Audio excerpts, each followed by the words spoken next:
Good evening and welcome back to another episode of The Longing, where today we are once again indeed going to be continuing to read Moby Dick. So, let us begin.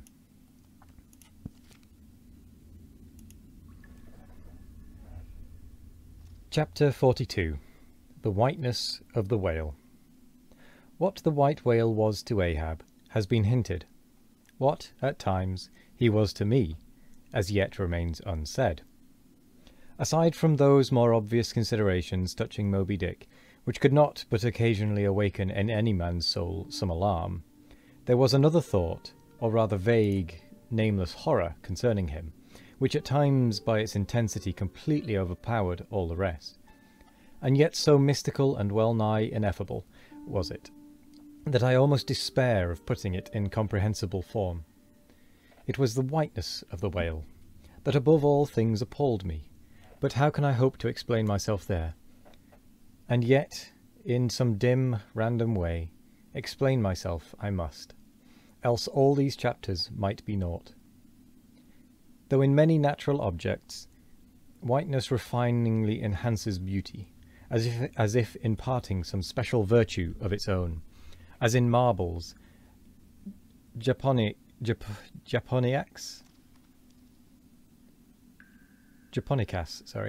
and pearls, and though various nations have in some way recognized a certain royal preeminence in this hue, even the barbaric grand old kings of Pegu placing the title Lord of the White Elephants above all their other magniloquent ascriptions of dominion, and the modern kings of Siam unfurling the same snow-white quadruped in the royal standard, and the Hanoverian flag bearing the one figure of a snow-white charger, and the great Austrian Empire, Caesarian, heir to the overlording Rome, having for the imperial colour of the same imperial hue, and though this preeminence in it applies to the human race itself, giving the white man ideal mastership over every dusky tribe, and though besides all this, whiteness has been even made significant of gladness, for among the Romans a white stone marked a joyful day, and though in other mortal sympathies and symbolizings this same hue is made the emblem of many touching, noble things. The innocence of brides, the benignity of age, though among the red men of America the giving of the white belt of wampum was the deepest pledge of honour. Though in many climes whiteness typifies the majesty of justice in the ermine of the judge, and contributes to the daily state of kings and queens, drawn by milk-white steeds, though even in the higher mysteries of the most august religions, it has been made the symbol of the divine spotlessness and power. By the Persian fire-worshippers, the white forked flame being held the holiest on the altar, and in the Greek mythologies, great Jove himself being made incarnate in a snow-white bull. And though to the noble Iroquois the midwinter sacrifice of the sacred white dog was by far the holiest festival of their theology, that spotless, faithful creature being held the purest envoy they could send to the Great Spirit with the annual tidings of their own fidelity. And though directly from the Latin word for white, all Christian priests derive the name of one part of their sacred vesture, the alb, or tunic, worn beneath the cassock, and though among the holy pomps of the Romish faith, white is specially employed in the celebration of the Passion of our Lord. Though in the vision of St. John, white robes are given to the redeemed, and the 24 elders stand clothed in white before the great white throne, and the Holy One that sitteth there, white like wool. Yet, for all these accumulated associations with whatever is sweet and honourable and sublime, there yet lurks an elusive something in the innermost idea of this hue, which strikes more of panic to the soul than the redness which affrights in blood. This elusive quality it is which causes the thought of whiteness, when divorced from more kindly associations and coupled with any object terrible in itself, to heighten that terror to the furthest bounds. Witness the white bear of the poles and the white shark of the tropics. What but their smooth, flaky whiteness makes them the transcendent horrors they are. That ghastly whiteness it is which imparts such an abhorrent mildness, even more loathsome than terrific, to the dumb gloating of their aspect, so that not the fierce fanged tiger in his heraldic coat can so stagger courage as the white-shrouded bear or shark. With reference to the polar bear, it may possibly be urged by him who would fain go still deeper into this matter, that it is not the whiteness, separately regarded, which heightens the intolerable hideousness of that brute, for, analysed, that heightened hideousness, it might be said, only rises from the circumstance that the irresponsible ferociousness of the creature stands invested in the fleece of celestial innocence and love, and hence, by bringing together two such opposite emotions in our minds, the polar bear frightens us with so unnatural a contrast. But, even assuming all this to be true, yet were it not for the whiteness, you would not have that intensified horror.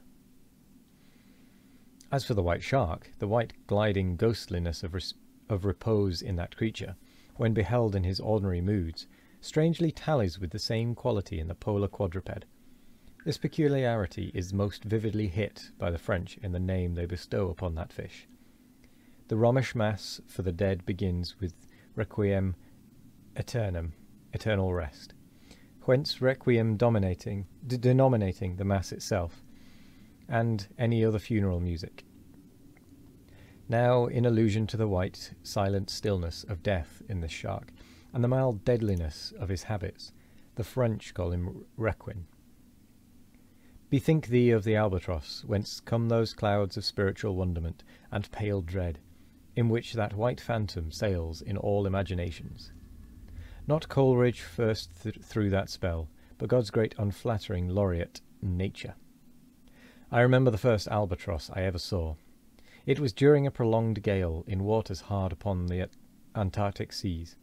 From my forenoon watch below, I ascended to the overclouded deck, and there, dashed upon the main hatches, I saw a regal feathery thing of unspotted whiteness, and with a hooked Roman bill sublime.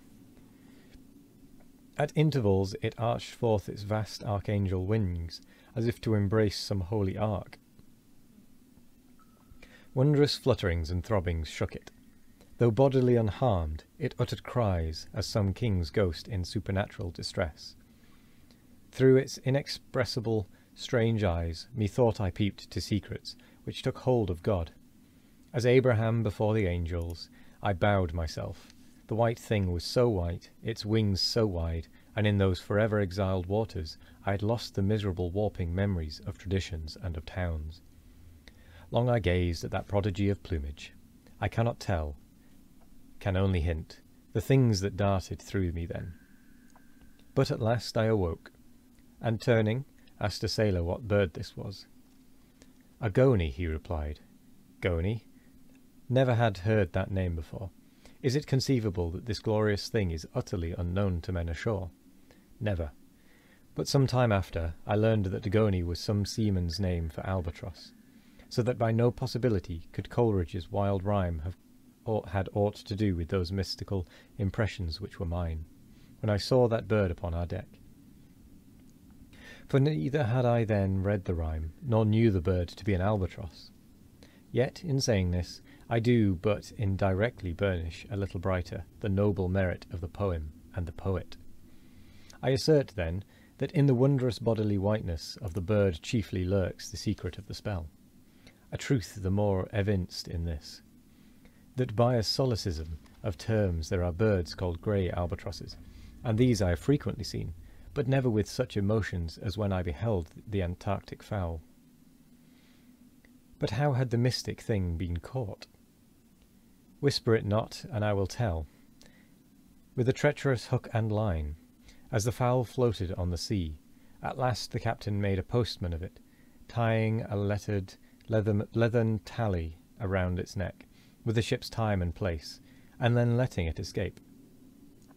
But I doubt not that leathern tally meant for man was taken off in heaven, for when the white fowl flew to join the wing-folding, the invoking, the adoring cherubim.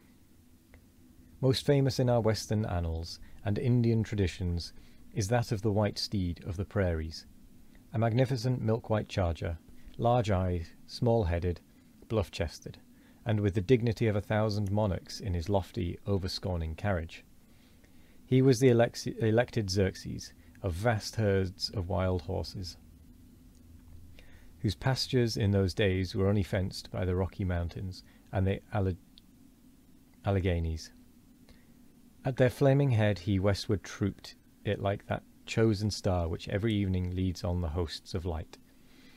The flashing cascade of his mane, the curving comet of his tail, invested him with housings more resplendent than gold and silver beaters could have furnished him. A most imperial and